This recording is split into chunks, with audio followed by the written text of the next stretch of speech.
नमस्कार, सत श्री अकाल, राम राम साहब, हमारी वणक्कम, प्रणाम। आप सभी को स्पुतनिक मीडिया में स्वागत है। छोटे से गैप के बाद हमारे साथ जुड़े हुए हैं Desh Kapoor sir, chief editor दृष्टिकोण.com। थैंक मुद्दा यू। बहुत इंटरेस्टिंग है। हम सभी बात करते रहे हैं अदृश्य राज्य के, जिसके बहुत सारे कंपोनेंट्स हैं। अ, इंडस्ट्रियल कॉम्प्लेक्स है, सीआईए है और बहुत सारे। पिछले कुछ समय से जब से ट्रम्प आए हैं और उससे पहले भी जब उनको समझ में आया कि the world is changing, the trade routes are changing, trade policies are changing, and the trading pattern is changing. अदृश्य राज्य में एक बहुत बड़ी डेवलपमेंट हुई है जिसको मिस आउट नहीं किया जा सकता है। इनका हेडक्वार्टर रहा है हमेशा America, but now there are lot of things going on behind the curtain which we need to understand and also why it is happening, और भारत के लिए ये क्या मायने रखता है। Desh the a very warm welcome on the show, the platform is yours ji. Thank you so much Gayatri ji. ये जो अदृश्य राज्य के बारे में लोग बात करते हैं, आई थिंक वो ऐसे बात करते हैं जैसे वो सिर्फ एक ग्रुप है। ऐसा नहीं है।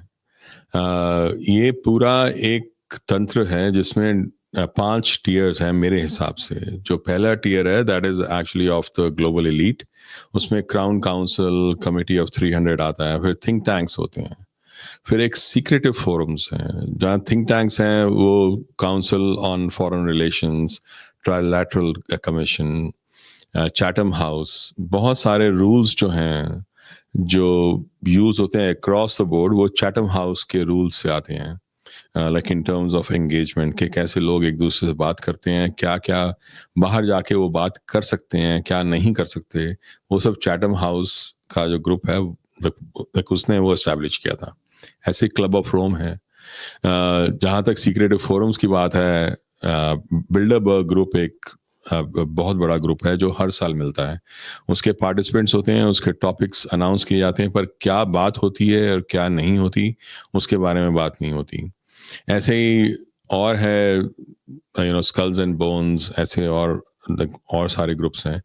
जो थर्ड टीयर है वो होता है ऑपरेशनल ऑर्गेनाइजेशन, जैसे यूनाइटेड नेशंस है, वर्ल्ड बैंक है, आईएमएफ है, वर्ल्ड इकोनॉमिक फोरम है।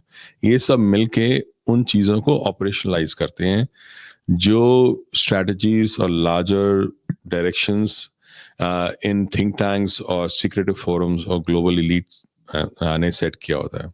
फिर नेशनल लेवल एक्टर्स होते हैं, ब्यूरोक्रेसीज होती हैं, इंटेलिजेंस एजेंसीज होती हैं, और जो मीडिया हाउसेस होते हैं। फिर लोकल इन्फ्लुएंसर्स होते हैं, जो यूनिवर्सिटीज़, एनजीओज, जो हम देखते हैं खुद वहाँ इंडिया में भी देखते हैं और बाकी कंट्रीज में भी देखते हैं, कैसे वो उनका जो ऑब्जेक्टिव्स हैं, उनके जो मिशन हैं, उनको वो ऑपरेशनलाइज करते हैं एट द ग्राउंड लेवल। तो होता क्या है कि जो लास्ट के 2 एक्टर्स हैं, जो नेशनल लेवल एक्टर्स हैं और जो लोकल इन्फ्लुएंसर्स हैं, ये 2 टीयर्स जो हैं ये डिस्पेंसिबल हैं। ये आते जाते रहते हैं। हमारी गलती ये हो जाती है, हम ये सोचते हैं कि वो ही डीप स्टेट को डिफाइन करते हैं। वो डीप स्टेट को डिफाइन नहीं करते, वो डीप स्टेट का हथियार होते हैं। जैसे सोरस है, सोरस भी एक नेशनल लेवल एक्टर रहा है, और वो इन सब चीज़ों में कैसे ब्यूरोक्रेसी को खरीदना है, कैसे जुडिशरी को खरीदना है, वो सब चीज़ें वो देखता रहा है। ऐसे बाकी और एक्टर्स आते रहते हैं, उम्मीदवार ग्रुप है, ऐसे और बाकी हैं। तो इस बैकग्राउंड के साथ अब अगर हम बात करना शुरू करें तो ये जो ट्रम्प की जो डील हुई है ईयू के साथ, वो बहुत बहुत ज़्यादा इम्पोर्टेंट है। और लाइक इसके बारे में जब हम देखें, जो लास्ट बिल्डरबर्ग जो 2025 इस साल में जो हुआ था, जो फोरम हुआ था, उसमें कमाल की बात यह है कि जो पहले 5-4 जो वो हैं टॉपिक्स जो हैं, वो थे trans Atlantic relationship, Ukraine, US economy और यूरोप। अब कोई ये सोचेगा जब इतना कुछ हो रहा है उसमें सडनली जो यूएस इकोनॉमी और यूरोप कैसे पहले आ गए, और बाकी लाइक रशिया के बारे में क्यों डिस्कशन नहीं हो रही, और बाकी चीज़ों के बारे में डिस्कशन क्यों नहीं हो रही। पर सच्चाई ये है कि बिल्डरबर्ग जो कॉन्फ्रेंस हुई 2025 की, उसमें ये सब चीज़ें बहुत पहले थी। उनको जो next version of trans Atlantic relationship है उसको डिफाइन करना था। उनको यूएस इकोनॉमी को डिफाइन करना था, उनको यूरोप को डिफाइन करना था, वो आगे कैसे चलेगा। एंड इसका जो सूत्र था वो यूक्रेन से निकलता है, इसलिए ये इम्पोर्टेंट था।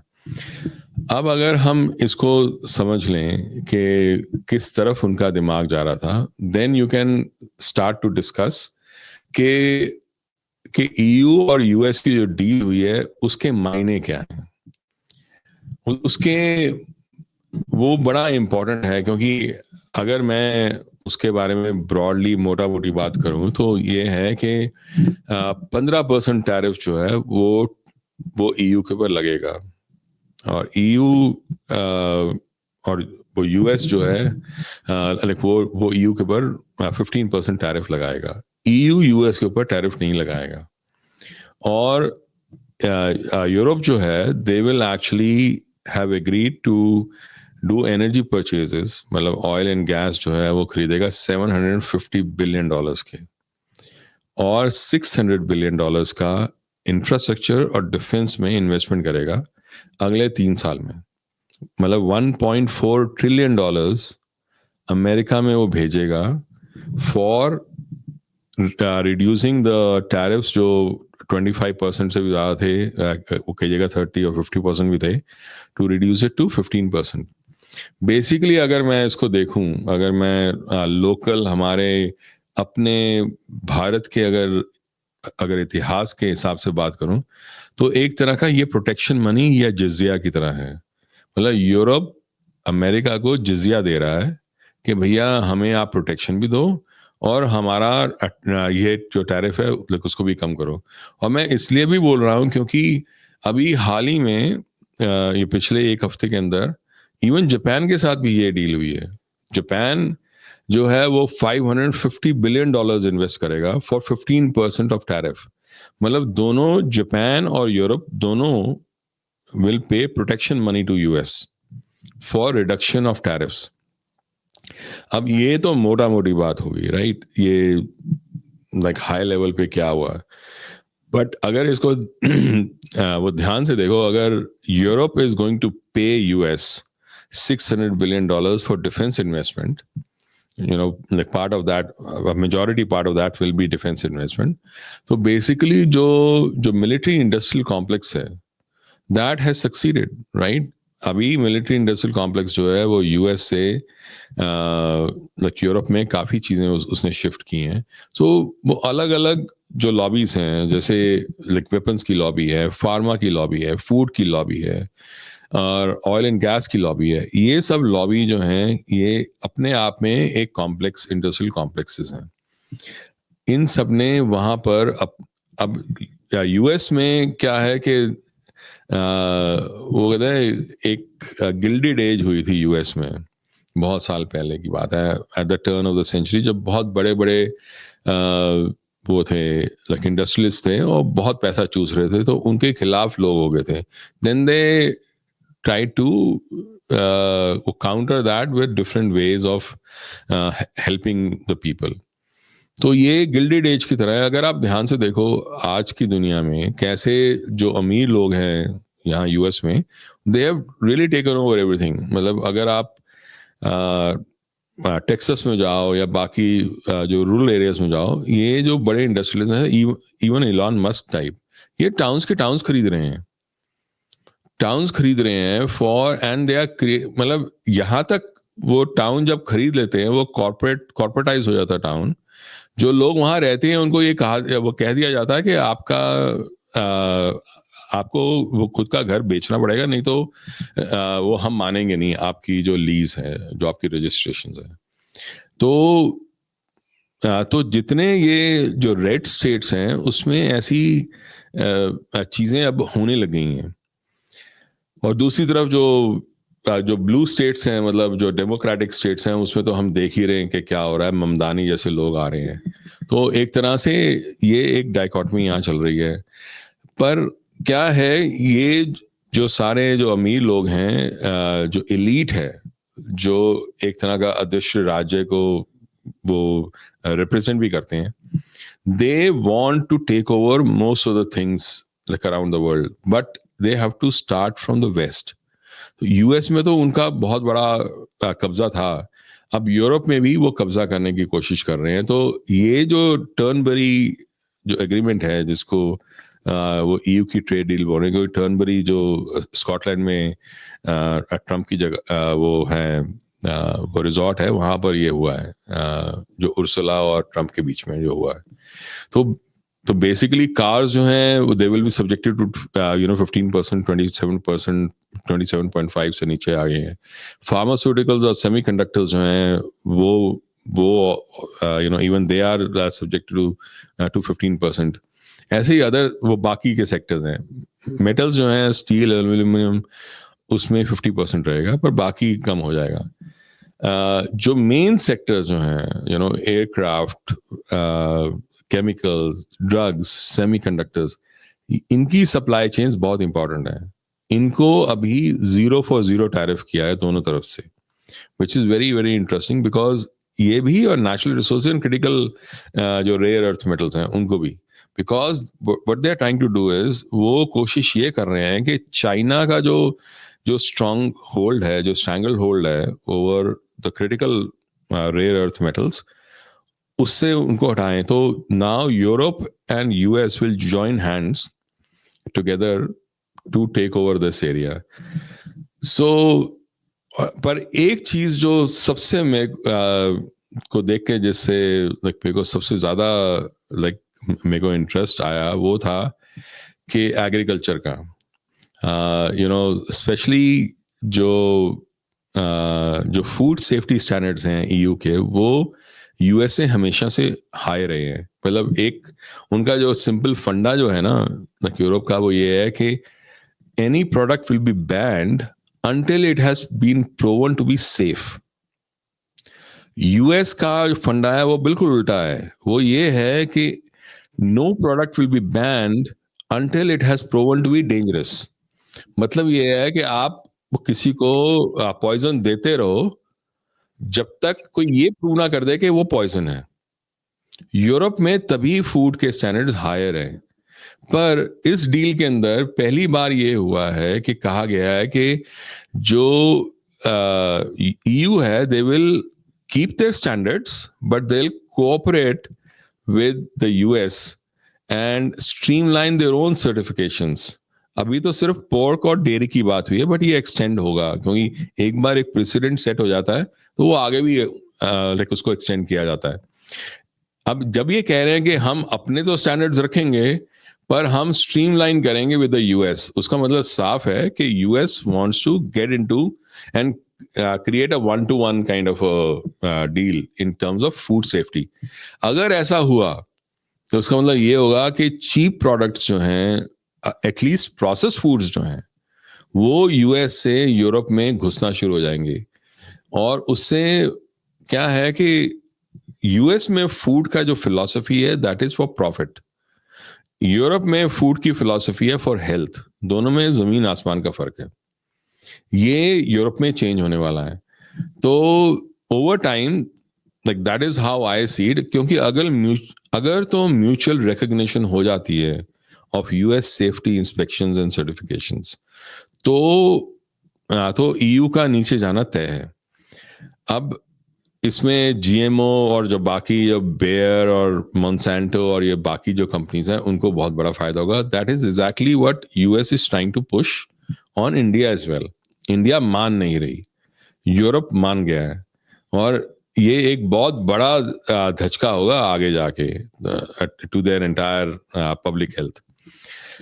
सो क्वेश्चन ये आएगा कि ईयू माना ही क्यों ऐसी चीज को, ऐसे एग्रीमेंट को, ऐसी डील को वो माना ही क्यों? क्योंकि उसका क्या है कि they are looking for a geopolitical kind of a protection. उन्होंने जब वो देखते हैं कि क्या हाल है चाइना और रशिया का, और रशिया के वो इतना खिलाफ हैं, तो उनको बाहर कुछ और कोई और एलाय एटलीस्ट वो दिखाई नहीं देता। उनको सिर्फ पीछे से अगर मिले तो वो ईयू और यूएस ही हैं, along with London, UK. So basically Brussels, London and Washington DC, this will become the triad against the China and Russia का जो forces हैं। अब इसमें obviously जो corporate प्रेशर है एग्रीकल्चर, जैसे मैंने कहा, फार्मा कहा, ऑयल एंड गैस और वेपन्स, ये सारे जो जो कॉर्पोरेट जो कॉम्प्लेक्सेस हैं, इनका भी बहुत बड़ा प्रेशर था ऑब्वियसली, जिसकी वजह से ये डील हुई। और दे मतलब अगर आप यूरोप में देखो, जो डिस्कशंस जो डिबेट्स चल रही हैं after this deal, you will see across the board most of the Europeans have actually rejected this. उन्होंने कहा ये हमारे लिए बहुत खतरनाक है, और वो सही भी हैं, ये खतरनाक है। पर ये प्रेशर जो है, जो पैसा जो है इन सब लॉबीज का, वो कम नहीं है, वो बहुत ज्यादा है, और वो पुश करते रहेंगे जब तक उनको वहां पर पूरा कंट्रोल नहीं मिलेगा। क्योंकि अगर तो यूएस और यूरोप में पूरा कंट्रोल हो जाता है इस अदृश्य राज्य या इन इस पूरे कॉम्प्लेक्स का, then it will become easier to negotiate and control the rest of the world. अगर यूएस और ईयू और यूरोप, लाइक वो इंक्लूडिंग यूके, अगर ये they come together, then China and Russia को उनके साथ, उनके खिलाफ काम करना इतना आसान नहीं रहेगा। तो it is a major deal. See हमेशा मेरे को लाइक मैंने पहले भी ये सोचा था इसके बारे में, जब इनका काफी लड़ाई झगड़ा होता रहता था, ईयू का ट्रम्प का, ईयू का यूएस का, और यूके का यूएस का। एक ना जब जब ये वो लड़ाई हुई थी यहाँ पर, you know, when the Americans actually were fighting the Native Americans, उस समय जो ब्रिटिश थे, वो पहले जो यहाँ रूल करते थे, they were actually allied with the Native Americans. तो जब ये लड़ाई शुरू हुई, उन्होंने अपने आप को न्यूट्रल दिखाकर साइड पे निकल गए। उससे क्या हुआ, नेटिव अमेरिकन जो उनके ऊपर डिपेंड कर रहे थे, वो हार गए, और अमेरिकन जो फोर्सेस थी वो जीत गईं, और नेटिव अमेरिकन सारे खत्म हो गए। अब वो एक दूसरे के खिलाफ थे, सिविल वॉर भी हुई, वो वॉर ऑफ इंडिपेंडेंस भी हुई ब्रिटिश के साथ। बट वॉर ऑफ इंडिपेंडेंस होने के इमीडिएटली बाद यूएस और ब्रिटेन दोनों आपस में एक दूसरे के स्ट्रॉन्गेस्ट एलाई भी बन गए। मतलब इन दोनों की लड़ाई जो होती है वो कंट्रोल की तो होती है, वो एक ईगो की रहती है, but behind the scenes they know कि ultimately we have to come together. तो हम ये ऊपर से बाहर से कितना भी लगे ये आपस में लड़ रहे हैं जो वेस्टर्न कंट्रीज हैं, ultimately behind the scenes they are working together, and that is something that I don't think China and Russia, China, वो I think Russia fully understand this, and China का अपना ही वो नाटक जो चलता रहता है वो चलता रहता है। सो दैट इज वाई वहां पर लाइक रशिया के कॉन्टेक्स्ट में वो RIC की बात करते हैं, क्योंकि उनको भी समझ में आ रहा है कि ये जो अलायंस है, इसको इसके साथ डील करना, इसके साथ इसके खिलाफ जाना इतना आसान नहीं होगा। तो ये अगर हम EU का और US का पूरा जो डील हुई है, अगर उसको ढंग से देखें, तो उससे ये समझ में आता है। तो जहाँ तक US को है, वहाँ तो लाइक उसको तो फायदा ही फायदा है, उसकी जो कंपनीज हैं फूड की हैं, ये बाकी जो ऑयल एंड गैस, वेपन्स, वो सब they will shoot up, they will like improve, right. But like EU में इंटरनली बहुत बड़ा नुकसान होगा, क्योंकि आपस में एक दूसरे, क्योंकि ऐसा नहीं है कि EU में फ्री थिंकर्स हैं, so they will have they will start questioning all this. तो internal gaps आने शुरू हो जाएंगे within EU going forward. So this is what it will do. Now इसमें एक और चीज होगी कि यूरोप जो है वो anyways, like Europe is like a slave state of US then, of the military industrial complex जो wars कराना चाहता है।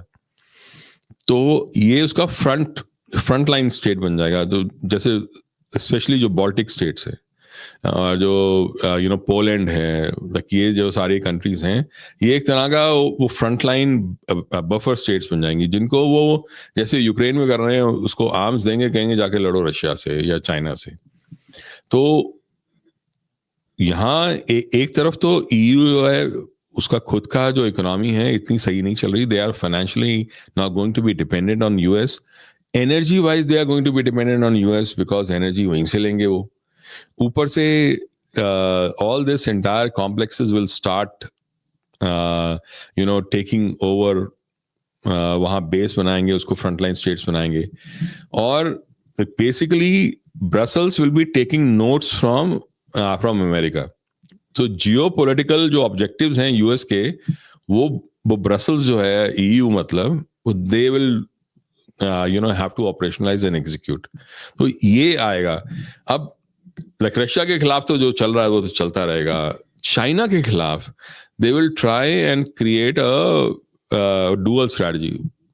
सामने कुछ बोलेंगे, पीछे से कुछ करेंगे, क्योंकि अब वो चाइना के साथ ज्यादा देर आगे चल नहीं सकते. तो वो दिखाएंगे ऐसे जैसे हम आपके बहुत तगड़े दोस्त हैं या आपके साथ काम कर रहे हैं, पर पीछे से कुछ और होगा. क्योंकि जहां तक दो इम्पोर्टेंट चीजों की बात है, एक तो है सेमीकंडक्टर्स, एक है रेयर अर्थ मेटल्स. उसमें वो चाइना के साथ डीकपल करने की पूरी कोशिश कर रहे हैं इस पूरे ट्रेड डील से. तो that way they will actually like go away from like China. जहां तक बात रही इंडिया की, इंडिया जो है, लाइक इंडिया के ऊपर भी वो और जोर डाल रहे हैं. वो तो हमने देखा भी कैसे उन्होंने वो नयारा एनर्जी का उन्होंने जो सब कुछ किया, वो आगे भी और करेंगे अभी. क्योंकि अब दोनों मिलके, ईयू और यूएस दोनों मिलके इंडिया को प्रेशराइज करेंगे कि इंडिया भी वो वाली डील करे. मतलब इंडिया भी प्रोटेक्शन मनी या जिजिया दे यूएस को, ताकि उसके ऊपर कम टैरिफ लगे, और वो किस तरह से लाइक रशिया और चाइना के अलायंस या उसके साथ पार्टनरशिप से बाहर निकले. और ये जो प्रेशर है, ये इंडिया और जो एशियन कंट्रीज जो हैं, थाईलैंड और ये सब, जो सिंगापुर, इन सब के ऊपर होगा to do the deals, to do the protection money kind of deals.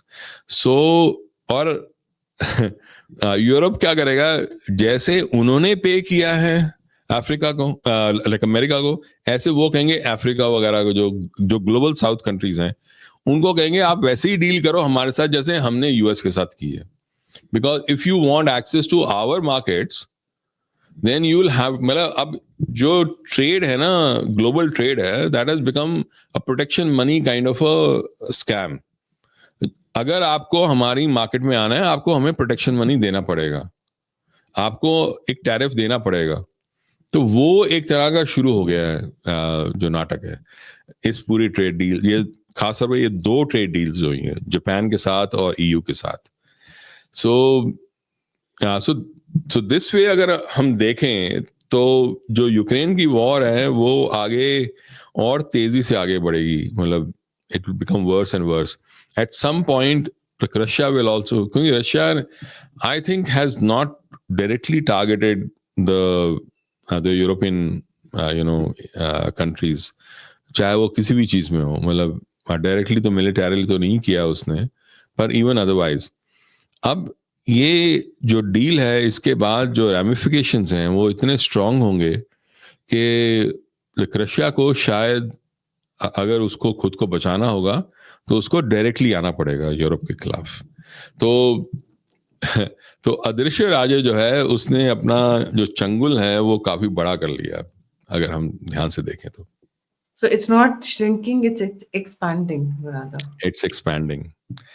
तो that is the like main thing. क्योंकि देखो क्या है, कि अगर तो पूरा वेस्ट उनके अंडर आता है, मतलब उनके कंट्रोल के अंडर, और वेस्ट को कंट्रोल के अंदर लेने का मतलब ये है कि जितनी कंपनीज हैं, जितनी टेक कंपनीज हैं, जितनी ये जो डेटा की हैं, और जो वेपन्स की हैं, जो वो डिफरेंट इंडस्ट्रियल प्रोडक्ट्स की हैं, सिस्टम्स की हैं, एप्स की हैं, क्लाउड जो कंपनीज हैं, उनके पास तो सब कुछ है ना. उनके पास सारा डेटा है, उनके पास पूरा एक्सेस है, उनके पास पूरी इंफॉर्मेशन है, उनके पास आपके इंफ्रास्ट्रक्चर के अंदर घुसने का तरीका भी है. तो दे will actually go all out do whatever they can. जैसे ये हुए की बात करते थे, जो चाइना की जो कंपनीज हैं उनको हमने नेटवर्किंग जो कंपनीज हैं उनको नहीं आने देना यूरोप में, बिकॉज वो डेटा स्टील करेंगे, वो हमारे अंदर इन्फिल्ट्रेट करेंगे. The same thing can be done by the European and American companies as well. आप कितना भागोगे? That is why Make in India was that much more important. जब तक हम खुद की चीज नहीं बनाएंगे. आप एक चीज देखो, जैसे मैं एग्जांपल देता हूँ. जैसे जब ये सो कॉल्ड फार्मर प्रोटेस्ट हुआ था, राइट, तो ये फार्मर्स जो थे वो जाके उन्होंने जियो के टावर तोड़ दिए. वो तो ऑब्वियसली हम जानते हैं कि उसकी बैकिंग कहाँ से आ रही थी, पैसा कहाँ से आ रहा था फार्मर्स प्रोटेस्ट में. एक और भी चीज हुई थी कि जो बिग बाजार है वो रिलायंस खरीदना चाहता था, पर सिंगापुर के एक कोर्ट के अंदर ऐसा फैसला हुआ कि एक कोई क्लॉज था जिसकी वजह से अमेज़न ने कहा वो बिग बाजार हम लेंगे, और वो जीत भी गए. पर रातों रात रिलायंस ने क्या किया, वो बिग बाजार एज अ कंपनी तो ले सकते थे, पर जो रियल एस्टेट था वो उन्होंने उठा ली. अब जब एक बार सारे स्टोर्स की रियल एस्टेट उठाई तो उसका बाद बचा क्या? तो इसलिए जो अमेज़न था वो बिग बाजार का पूरा फायदा ले नहीं सका, वो उठा नहीं सका. पर एक बात तो इस पूरे हादसे से बड़ी क्लियर हो गई, राइट, कि जो रिलायंस है they were in competition with Amazon, right. Amazon was trying to target Reliance. वो रिलायंस के घर में घुस के उसकी जो मेन जो एक्विजिशन थी बिग बाजार, उसको उनके हाथ से हथियाना चाहता था, और रिलायंस कुछ नहीं कर सका सिवाय इसके कि वो रात के अंधेरे में जाके पीछे से एक वो हरकत करे जो किया उसने. क्या रोका था, किसने रोका था रिलायंस को कि वो टेमू या शीन जैसी कंपनी यूएस में बनाए और अमेज़न को टारगेट करे? वो भी बिलियनर है ना. आप इतने कमजोर हो क्या? पर आप नहीं कर सके. कमाल की बात यह है कि जियो के और बाकी जो रिलायंस के प्रोडक्ट्स हैं, जो टेलीकॉम प्रोडक्ट्स हैं, उन सबका जो डेटा है it's on Amazon cloud, right. वो अमेज़न के AWS पे है. आप इतने सालों में खुद का अपना क्लाउड भी नहीं बना पाए, ना इंडियन टेक कंपनीज बना पाई, ना ये बड़ी बड़ी कंपनीज बना पाई. वहां अलीबाबा ने तो बना लिया और बाकी जो कंपनीज हैं उन्होंने भी बना लिया. क्लाउड का मतलब ये है कि आपका डेटा है कहाँ. कल को अगर अमेज़न बोले कि हम आपका डेटा ही रखेंगे, भागो यहाँ से, तो क्या करोगे आप? अब जैसे मैं एग्जांपल देता हूँ, ये नयारा एनर्जी जो है, ये पूरी जो रिफाइनरीज जो हैं की, इनको माइक्रोसॉफ्ट ने अपना जो एप्लीकेशन है वो देने से मना कर दिया है. Now they can not use Microsoft application after EU put sanctions on them. इसको एक्सट्रापोलेट करने की कोशिश करो कि क्या क्या हो सकता है और आगे. तो you will come to a point where you will say कि बॉस, ये एप्लीकेशंस इनकी, क्लाउड इनका, डेटा इनका, पीछे अंदर के वो बाकी जो रूल्स हैं वो इनके, तो आप खड़े कहाँ हैं? वो आज चाहे तो सब कुछ बंद कर सकते हैं ना. और ये बड़े बड़े जो इंडस्ट्रियलिस्ट हैं इंडिया के, उनको लगता है कि हम तो बड़े 30 मार खाए हैं. वो 30 मार का नहीं है. they are like working on borrowed time. एक दिन जो नयारा के साथ हुआ है वो रिलायंस के साथ भी हो सकता है, और वो अदानी के साथ भी हो सकता है, वो इन्फोसिस के साथ भी हो सकता है, वो TCS के साथ भी हो सकता है, टाटा के साथ भी हो सकता है. तो ये अब जो जियो पॉलिटिकल जो चेंजेस आ रहे हैं, जो अलाइनमेंट्स हो रही हैं, they will be very very very different from the world that we see today.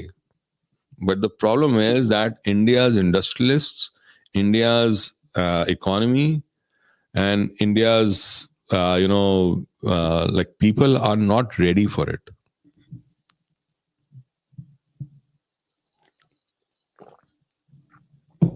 So they don't have time to work on their mistakes. अब तो data centers तो Reliance भी बनाने की कोशिश कर रहा है. I'm asking a very naive question. हाँ वो कर सकते हैं, but it's not so easy and it's not so quick, right? Because see, दो चीज़ें बड़ी इंपॉर्टेंट होती हैं एआई के लिए. एक तो ये है कि ऑब्वियसली लाइक वो जो एलएलएम है, वो जो एआई है, एआई के मॉडल्स हैं, वो तो क्रिएट करने हैं. जो डेटा सेंटर्स हैं वो भी क्रिएट करने हैं इनको. बट अंडरलाइंग उसको अगर देखा जाए ध्यान से तो दो चीज़ें बहुत क्रिटिकल हैं. एक है एनर्जी.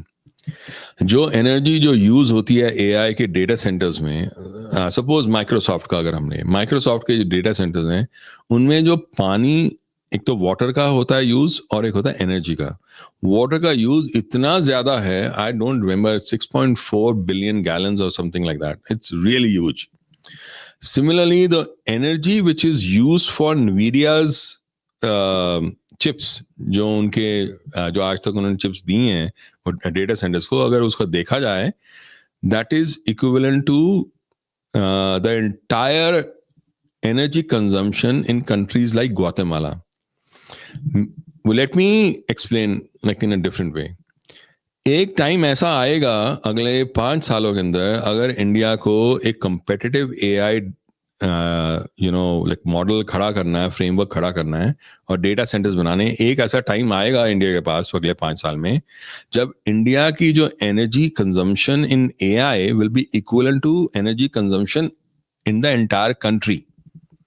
मतलब in the next 5 years India may have to double its energy creation. Is India ready for that? इस बार जो मोदी जी जो इतना ट्रैवल कर रहे थे जाके, वो यूरेनियम के लिए, वो वहाँ वो जो अफ्रीकन कंट्री है, कौन सी थी जहाँ पर अभी गए थे, नमीबिया, वो न्यूक्लियर, हाँ वो यूरेनियम वगैरह के लिए गए थे और वो सब के लिए डील कर रहे हैं. Y? So the people do not understand the rare earth metals and the nuclear is very, very important.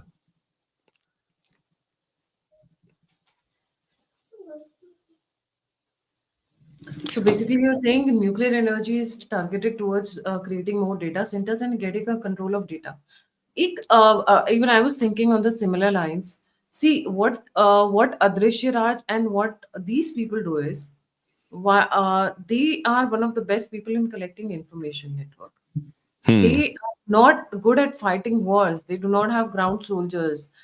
Somebody said, "Look at how well trained the American soldiers." I was like, "Bullshit. इनके बस की नहीं है." But what they are good at is collecting information, technology, and things like that. So they are able to compensate for the ground soldiers. Ground soldiers are useless when it comes to the American forces and European forces as well. And that's why they always took. तभी वो India के army को लेकर गए World War I में भी और World War II में भी. But information network, knowledge system इनका इतना तगड़ा है कि वो बाकी की सारी चीजों को कंपनसेट कर देता है. वो 4 हाथ आगे चलते हैं. What is CIA? Information. They gather information. They have people in every branches. And वो इंफॉर्मेशन कैसे मनी माइंड से आता है, डरा के धमका के, चाहे जैसे भी आता है और उसी के ऊपर वो खेलते हैं. तो we need to have information is what, अगर उसका दूसरा फॉर्म बोले तो data. We need to have our own data centers. We need to have our own systems. It's high time. See, whenever people talk about World War, they said, I'll just complete this point. Whenever people talk about World War, Bharat को America के साथ align करना पड़ेगा by not choice but by force. Will not have a choice left. हम Russia और China के साथ कर ही नहीं सकते. Even if Russia is our best friend. And there are a lot of reasons for it. हमारा डायस्पोरा है, information network है, हमारी इकोनॉमी इंटीग्रेटेड है. They can hijack the entire system. तो would we be left wise Modi ji, as you said, हमें power generation किस लिए चाहिए, पानी किस लिए चाहिए, इन्हीं चीजों के लिए चाहिए. Why is Ladakh so important और अक्सर chain so important for China? Water for what? These things. एक बात है, देखो, ये ना एआई तो एक चीज है जो हो रही है. दूसरी जो चीज है जो बहुत इंपॉर्टेंट है वो है क्वांटम कंप्यूटिंग. अब क्वांटम कंप्यूटिंग के बारे में बहुत सारे लोग नहीं जानते, बट क्वांटम मतलब India is working on this. The next coming Wars will be based on the quantum computing. India is making a lot of progress in that area. उसमें एक जो सबसे बड़ी चीज़ है वो ये है, जो क्वांटम कंप्यूटर्स जो है ना वो इतने पावरफुल हैं अब. जितनी इंक्रिप्शन है पूरी दुनिया में, जो जो वो कटिंग एज वाली जो इंक्रिप्शन है, जो ब्लॉकचेन वगैरह में यूज होती है, उसको डिक्रिप्ट कैसे करना है, उसकी इंक्रिप्शन कैसे तोड़नी है, उसमें आज अगर जो आजकल के कंप्यूटर्स हैं वो अगर सुपर कंप्यूटर्स उनको अगर लगा दिया जाए, उनको भी वो करीब 50 साल लग जाएंगे एक इंक्रिप्शन तोड़ने में. बट क्वांटम कंप्यूटर्स अगर वो लग जाएं, मतलब आज जैसे लाइक गूगल ने एक बनाया कंप्यूटर, गूगल विलो. तो चाइना की एक दो कंपनीज ने बनाया कंप्यूटर जो एक मिलियन टाइम्स फास्टर है उससे, जो गूगल का कंप्यूटर है उससे. जिस तरीके से चल रहे हैं वो ये कह रहे हैं कि आगे आने वाले 3 साल में ये जो ब्लॉकचेन और जो जो कटिंग एज वाली इंक्रिप्शन है उसको तोड़ा जा सकता है, जिस तरह से ये एडवांसेस हो रहे हैं. So what that means is, what they are doing is, there is a concept called harvest now, decrypt later. तो चाइना, यूएस, यूरोप, ये सारा डेटा, एनक्रिप्टेड डेटा उसको स्टोर कर रहे हैं हर हर लेवल पे, हर एरिया में, of different countries, of different groups, of different companies. Why? Because they say कि आज तो हमारे पास नहीं है वो सुपर कंप्यूटर या क्वांटम कंप्यूटर जो उसको तोड़ देगा, पर आगे आने वाले 2-3 साल में वो होगा.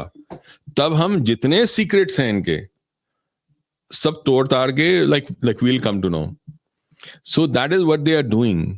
Now the thing is, see, like US और EU जो वेस्टर्न कंपनीज हैं वो ये करती आई हैं अब तक कि वो डेटा और इंफॉर्मेशन की जो वॉर्स हैं उसमें आगे बढ़ती रही हैं.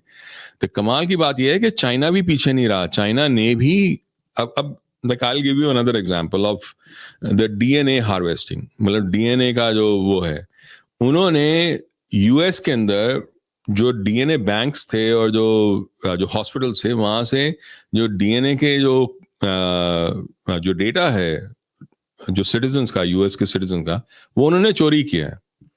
Now what, like why is that important? They can actually create virus which can target, like forget about like a group of people, even one person.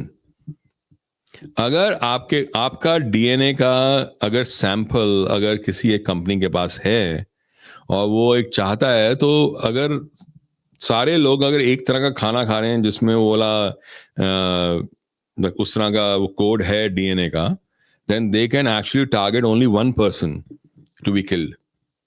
Yes and इस पे सर मैं अपने व्यूअर्स के लिए बताना चाहूंगी, मुझे थोड़ी कई इंटरेस्टिंग सीरीज देखने में बड़ा मजा आता है. So there is something called black list. बहुत ही स्वीट सी सीरीज है. मतलब you will have a mix of humour, you have a mix of mystery, you have a mix of violence, romance and everything, and concept जो अभी sir ने बताया. Now, one of the episodes, I think 2-3 episodes may spread out. Sorry, one of the topics, because it's got many multiple. Blacklist means all the people on the black market who are the topmost players, like organ trafficking, वो unique people with high intellectual capabilities. I mean, I generally don't watch much, पर जब मैं देखती हूँ तो ऐसी चीजें देखने में बड़ा मजा आता है. ये जरूर देखिएगा. इसमें what you're saying actually is there in one of the episodes. How they target one person in the entire crowd based on his DNA. And it's not Correct. this. There are a lot of ideas in that blacklist, and you will enjoy that episode, that series. हाँ, वो Raymond है ना उसका जो main जो Raymond Remington. Right. And the वो फिर मैं पूरी मिस्ट्री नहीं बताऊंगी कि वो लड़की कौन है, क्योंकि मैं no, Right. it is worth watching. That is, मतलब Yeah, आप yeah. फैमिली के साथ बैठ के देख सकते हो. It's not हाँ, something like that. फैमिली के साथ बैठ के देख सकते हो. ये ना That is एक तरह से ये जो कॉन्सेप्ट है ये इस तरह से है जैसे महाभारत में किसी को को याद होगा कि घटोत्कच का बेटा था बार्बरिक. तो वो कहते हैं सबसे बड़ा धनुर्धर था. तो जब कृष्ण के सामने वो आया, उनको पता था ये क्या कर सकता है, क्योंकि उसने कहा कि मेरे को 3 तीर लगेंगे, मैं सबको खत्म कर सकता हूँ. एक तीर से मैं ये डिसाइड करूंगा कि कौन मेरे खिलाफ है, एक तीर से ये डिसाइड करूंगा कौन मेरे साथ है, और तीर से मैं खत्म कर दूंगा। तो और मैं उसके साथ रहूंगा जो लूज कर रहा होगा। तो कृष्ण को लगा कि ये बंदा सही नहीं है, तो उन्होंने एक चाल चली और उसका आई थिंक सर काट दिया था, ऐसे कुछ किया था। And he that head of his actually saw the entire war of Mahabharat. पर वो अलग है। पर ये जो है ना कि हाउ डू आई इंश्योर कि एग्जैक्ट पिन कि वो पॉइंटेड। पिन पॉइंट कैसे करते हैं वो, लाइक मेरे को लाइक उस तरह का लगा जो बारबरिक काइंड ऑफ वो है स्ट्रैटेजी, राइट, जो ये सारी डीएनए वाली होती है। तो इसलिए दुनिया जो है बड़े एक डिफरेंट डायरेक्शन में जा रही है। अगले 5 साल में बहुत बहुत कुछ तेजी चेंज होने से वाला है। बहुत तेजी से बदल रही है, हम लोग भी नहीं सोच सकते हैं। The kind of scientific innovations which are coming and the way the things are changing and fast changing. Sir कभी-कभी ऐसा लगता है कि हम भी पीछे रह जाएंगे। I mean the way it is changing, it's like we are trying to catch up with what is happening latest in the world. But yes, we are moving in very different directions. कहा जाता है कि हमारे ancient India में scientist, या जिनको हम मुनि भी कहते हैं, जो जंगल में रहकर तप भी करते थे और अपने माइंड को काम डाउन करते थे, टेलीपैथी करते थे। They didn't need to use any of these things and it existed.